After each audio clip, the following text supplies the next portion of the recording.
Je vais vous parler aujourd'hui d'un objet un peu particulier. C'est un relief qui est gravé dans le creux sur ses deux faces.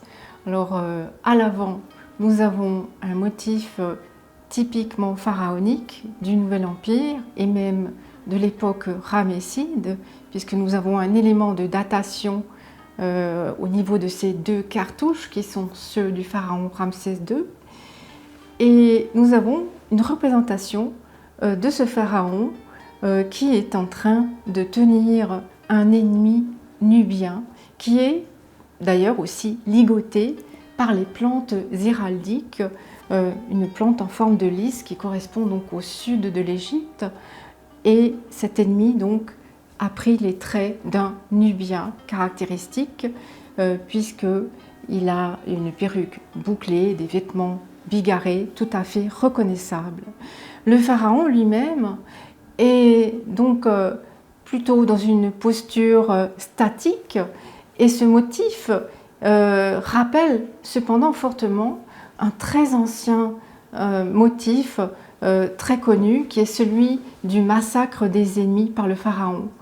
C'est une variante de cette scène très connue que nous avons là sous les yeux et qui fait son apparition à partir de l'époque ramesside. Ici, le pharaon n'est pas vraiment en train d'enjamber, de faire une grande enjambée pour saisir cet ennemi du sud, mais il est plutôt debout. Il est dans une position assez figée. De sa main droite, il porte une hache qui est au repos. Alors, nous avons plutôt là un motif de présentation d'ennemis par le pharaon plutôt que de massacre d'ennemis. Alors les proportions ici sont un peu particulières, elles sont maladroites je dirais. La tête du pharaon est légèrement trop grande, ses épaules sans doute et ses bras trop fins, les jambes trop épaisses. Nous avons affaire ici à une ébauche de sculpteur. Cette particularité est confortée par le fait qu'au dos même de ce relief, nous trouvons encore deux autres gravures.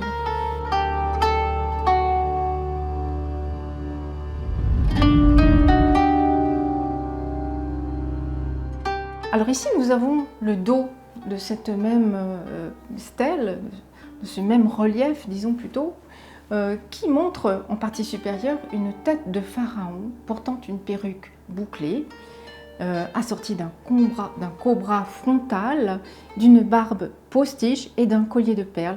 Et en dessous, nous avons en relief une tête de divinité léonine portant une perruque ainsi qu'un collier ouzek, un collier large comme on le dit.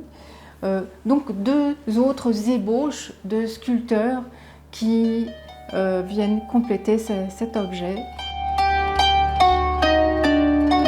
Cette sculpture ramesside date du XIIIe siècle avant Jésus-Christ et les deux cartouches sur la face avant sont le nom de trône et le nom de naissance de ce pharaon qui résume la double personnalité du roi, sa personnalité terrestre à travers son nom de naissance et sa fonction divine qu'il a obtenue des dieux à travers le cartouche lié à son nom de trône.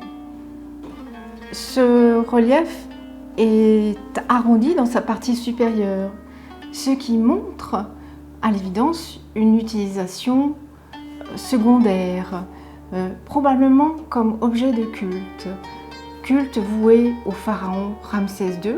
Ce culte du pharaon autour de sa personne, qui est divinisée, devait renforcer cette idéologie royale déclinante probablement à cette époque.